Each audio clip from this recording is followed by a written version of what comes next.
اللہ کو ایک ماننا ہمارے ایمان کے لیے ضروری ہے، ویسے ہی نبی پاک علیہ السلام کو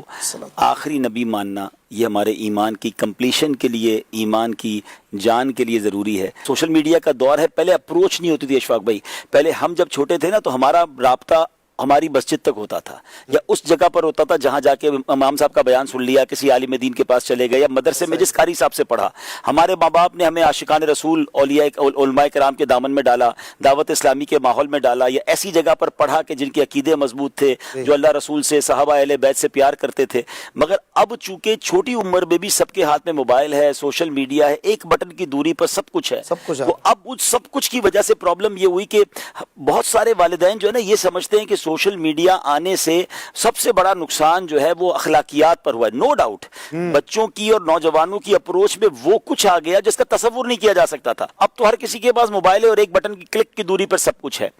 مگر اس سے زیادہ خطرناک بھی کوئی چیز ہے جو سوشل میڈیا کا اس سے بھی زیادہ خطرناک استعمال ہے۔ دیکھیں، بے عملی یقیناً خطرناک ہے، مگر بدعقیدگی اور ایمان ہی چلا جائے ہمارے بچوں میں سے کسی کا یا نوجوان کا کہ وہ سب کو سن رہا ہے اور سنتے سنتے عقیدہ ہی ڈسٹرب ہو گیا،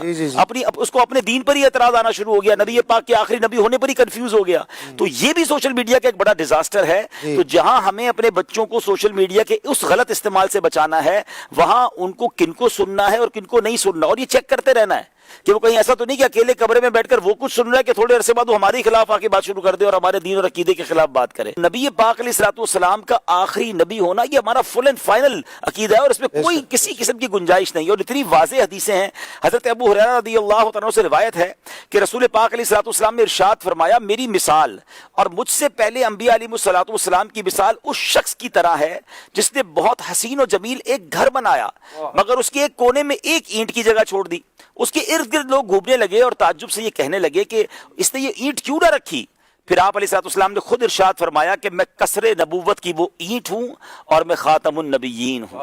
سبحان اللہ۔ مفتی احمد یار خان نعیمی رحمۃ اللہ تعالی علیہ حدیث پاک کی شرح میں لکھتے ہیں، سبحان اللہ کیسی پیاری مثال ہے، نبوت گویا نورانی محل ہے، حضرات انبیاء کرام علیہ الصلوۃ والسلام گویا اس کی نورانی اینٹیں ہیں، اور نبی پاک علیہ الصلوۃ والسلام گویا اس کی آخری اینٹ ہے جس پر اس عبارت کی تکمیل ہوئی۔ اس سے معلوم ہوا کہ سرکار دو عالم علیہ الصلوۃ والسلام آخری نبی ہیں،